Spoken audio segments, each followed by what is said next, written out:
Hello guys, good morning. তো আজকে আরেকটা নতুন ব্লগ ভিডিও নিয়ে আসলাম। হচ্ছে সরস্বতী পূজা। তো সবাইকে সরস্বতী পূজার শুভ শুভেচ্ছা ও আন্তরিক প্রীতি ও ভালোবাসা জানাই সকলকে। তো আজকে সকাল সকাল উঠে আমরা সরস্বতী পূজা করছি।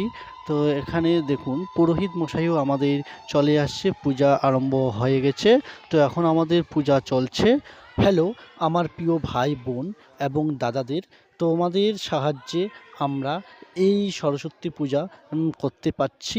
এটা হচ্ছে রথেরহাট স্কুল, রথেরহাট ডাকালিবাড়ি শিশু শিক্ষা স্কুল এ। ভাই বোনেরা তোমরা সাহায্য করছো বলেই আমরা আজকে এই সরস্বতী পূজাটা খুব ভালোভাবে করতে পারছি। কিন্তু আপনারা সাহায্য না করলে আমরা এটা করতে পারতাম না।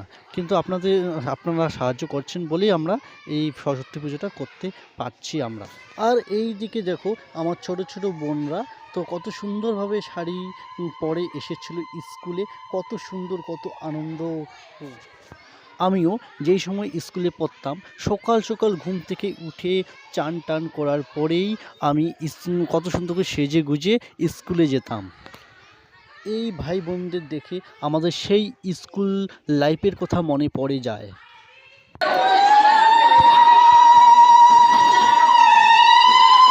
এটা কিনা প্রসাদ রান্না হচ্ছে, এই যে কেবলমাত্র 1 হাঁড়ি বসে দেওয়া হয়েছে।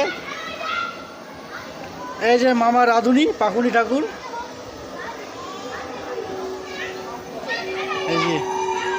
এই যে হচ্ছে মামার জোগাড়ি, হচ্ছে জোগাড় দেয়। এখানে প্রসাদ রান্না হচ্ছে, দেখুন রান্না হচ্ছে এখানে। আর সামনে যে পাকুনি ঠাকুর, এটা হচ্ছে আমার মামা। আর সামনে এখানে নিমাই বসে আছে, দেখুন ইনি জোগাড় দিচ্ছে কি কি লাগে মামা।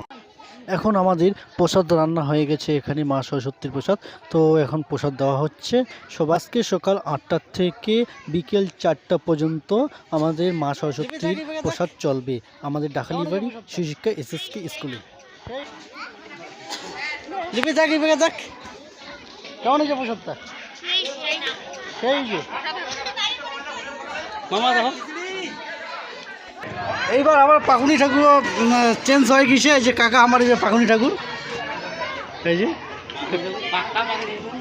কেমন কাকা? দারুণ। এই কয় আন্টি এটা মানে 48 আন্টি? বা 4 আন্টি করছেন, 48 আন্টি কেমন?